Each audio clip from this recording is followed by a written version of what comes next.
guys! It's me, Rupert, and welcome back to my YouTube channel. For today's video, isi-share ko sa inyo kung paano gumawa ng video at isi-share ko na rin sa inyo kung ano yung app na ginagamit ko. Marami kasi nagtatanong sa akin sa Facebook nung pinost ko yung vlog ko na 50 vlog content ideas. Kaya i-screen recording ko na lang guys. At kung hindi ka pa pala nakakapag-subscribe, mag-subscribe ka na at click the notification bell para updated ka sa aking mga videos. And comment down below kung ano pa yung mga dapat nating gawin. Kaya kung ready ka na, then let's start. Guys, tuturuan ko kayo kung paano gumawa ng video at i-share ko na rin sa inyo kung ano yung app na ginagamit ko sa paggawa ng video. Yung app na ginagamit ko sa paggawa ng video is itong KINEMASTER or KINEMASTER. Hindi ko alam guys kung ano yung tawag yan. And itong app na to guys is not sponsored. And yun guys, proceed na po tayo sa paggawa ng video. So pipindutin natin to, itong select aspect ratio. May tatlong sizes po siya guys. May 16:9, 9:16, tapos 1:1. Pero guys, yung usually na ginagamit sa paggawa ng video is itong 16:9. Kaya pipindutin natin yung 16:9. And then una guys, syempre gagawa tayo ng introduction.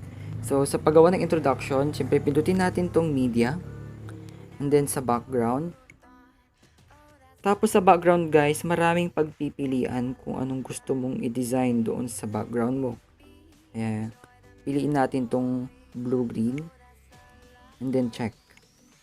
Tapos lagyan natin siya sa unahan. Tapos gusto ko siyang lagyan ng logo. Kaya pipindutin natin yung layer. And then media. And then i-insert natin yung logo. Tapos guys, it's up to you kung gusto mo siyang liitan or lakihan. Depende po yan sa inyo. Kaya ilalagay natin siya sa taas. Tapos, check. Tapos guys, gusto kong lagyan ng text para ilagay natin yung topic or title. Kaya pipindutin ulit natin tong layer. Tapos pindutin natin tong text. Lagyan na lang natin dito guys is how to do video using the phone.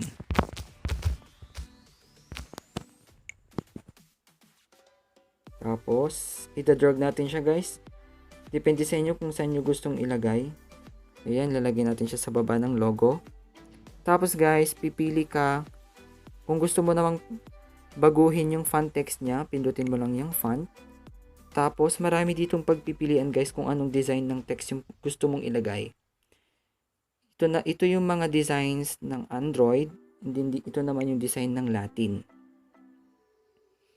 Pero guys, yung ginagamit ko usually is itong Noto Serif Bold Italic. Kaya, yun na lang po yung piliin natin. Then, check.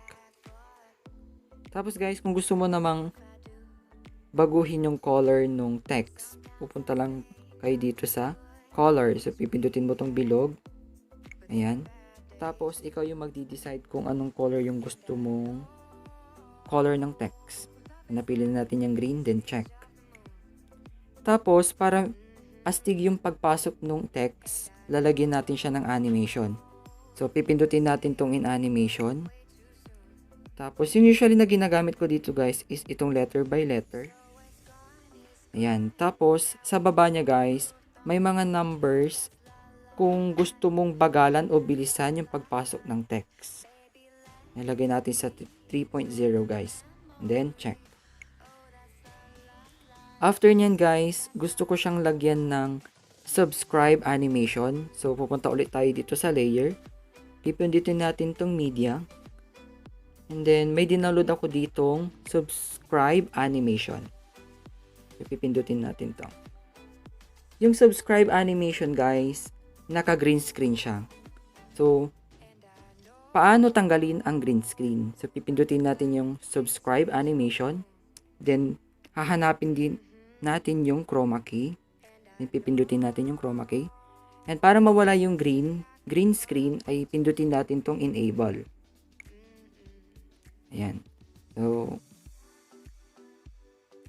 ayan. Gusto nating ayusin, pindutin mo lang yung subscribe animation. Tapos, kung gusto mo namang palakihin, then Palakihin mo tapos ilagay mo kung saan mo siya gustong ilagay. Ayan guys. Tapos lagyan natin siya ng animation. So pipindutin ulit natin tong in animation. Tapos ilagay na lang natin tong slide down. Tapos bagalan natin siya. Ilagay natin siya sa 2.0. Then check.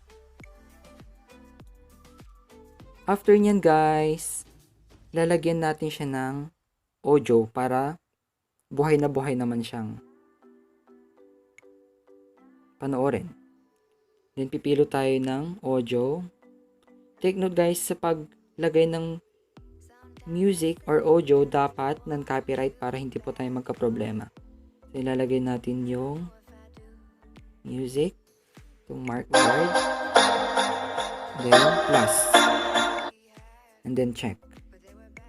Tapos guys, kung gusto mo namang liitan o lakihan, o liitan or lakasan o hinaan yung audio, pindutin mo lang yung audio, and then i-click mo tong volume, and then ilagay mo siya sa 200% and then check. So i-play natin guys.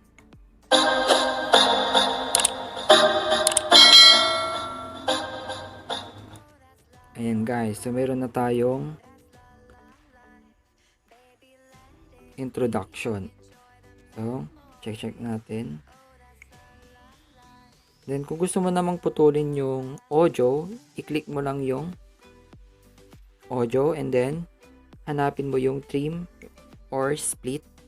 Tapos itapat mo doon sa yung red line, itapat mo yung audio kung saan mo gustong i-cut. Tapos sa trim split naman, pipindutin natin tong trim to right of playhead. Yan, nakat na yung ating audio. And then check. Play ulit natin guys.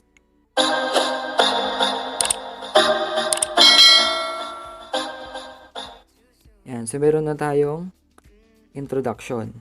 Next naman, maglalagay tayo ng video clip. So pipindutin ulit natin tong media.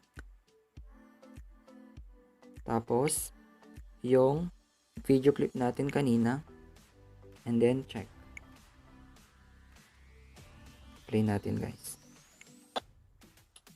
Hi guys, it's me Rupert and welcome back to my YouTube Kung channel. gusto mo namang mag-cut guys ng video clip, so itapat mo lang yung red line. Tapos i-click mo yung video clip. Tapos pipindutin mo tong trim or split. And then pindutin natin tong trim to left of playhead. Yan, nakat na siya. And then check. Guys, it's me Rupert and welcome back to my YouTube channel. For today's video, i-share ko sa inyo kung paano gumawa ng video at i-share ko na rin sa inyo kung ano yung app na ginagamit ko. Marami kasi nagtatanong sa akin sa Facebook nung pinost ko yung vlog ko na 50 vlog content ideas. Kaya i-screen recording ko na lang guys. At kung hindi ka pa pala nakakapag-subscribe, mag-subscribe ka na at click the notification bell para updated ka sa aking mga videos. And comment down below kung ano pa yung mga dapat natin gawin. Kaya kung ready ka na, then let's... Yan guys, after nyan, i-insert natin tong in-screen recording natin. Then after nating i-insert tong screen recording natin, gagawa tayo ng ending niya. So pipindutin ulit natin tong media. Then pindutin natin yung background. Pindutin natin tong blue-green ulit. And then lagay natin sa una. And then check. Tapos, lalagyan natin siya ng text. So, pipindutin ulit natin tong layer. Pipindutin natin tong text. Tapos, lagyan na lang natin is thank you for watching.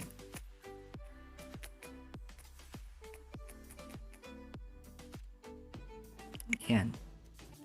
Tapos, lakihan natin siya. Tapos, kung gusto natin baguhin ulit yung font text, pindutin natin yung font. Tapos, pipili tayo ng design ng text and then check. Tapos, gusto kong baguhin yung color.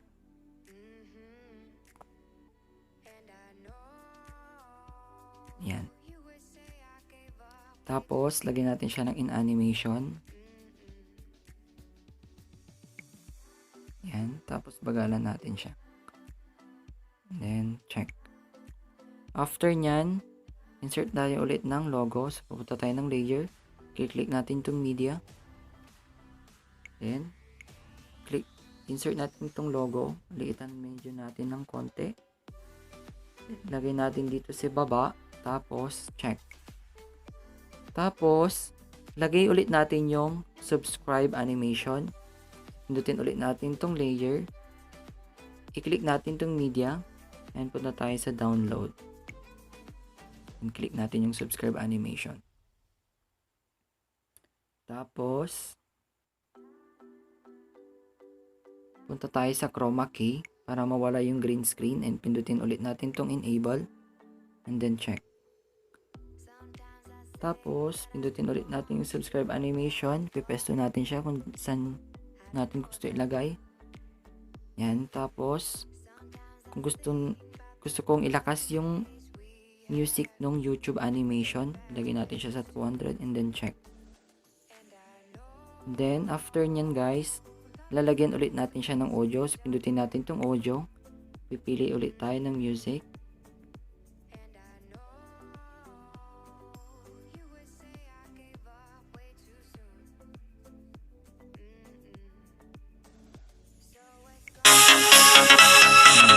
Plus natin and then check. Pili natin guys.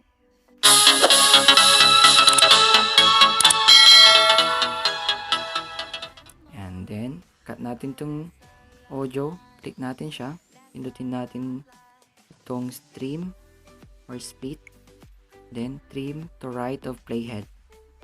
And then, check. Tapos guys, kung gusto mo namang lagyan ng background music yung video clip mo, lagay natin siya sa unahan. Tapos, pindutin natin tong audio. Then, hanap ulit tayo ng background music.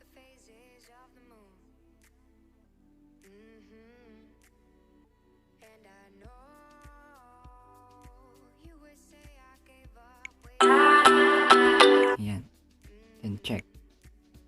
Tapos, hinaan natin yung music kasi nga background lang siya. Kaya, pindutin natin tong volume. Tapos, lagay lang natin siya sa 10. And then, check. Lagyan natin guys. From the start.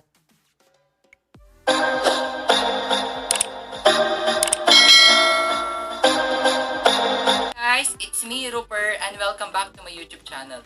For today's video, isi-share ko sa inyo kung paano gumawa ng video at isi-share ko na rin sa inyo kung ano yung app na ginagamit ko.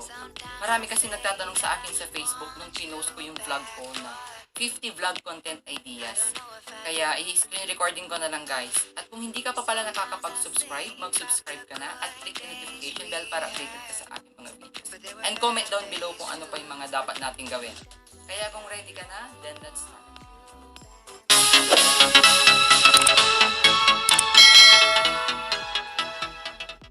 And guys, cut natin yung music. Ayun guys. Tapos guys, kung gusto mo na siyang i-download, pindutin mo lang yan. Tapos, pindutin mo yan. Bigyan natin siya ng title. How to do video using the phone. Yan. Tapos, kung i-export na natin siya, pindutin lang natin to. Then, it's up to you guys kung paano kalinaw yung video nyo. So, ilagay ko siya sa HD 720p. And then, frame rate niya is 24 cinema. Then, export na natin siya. Mabilis lang yan mag-export guys.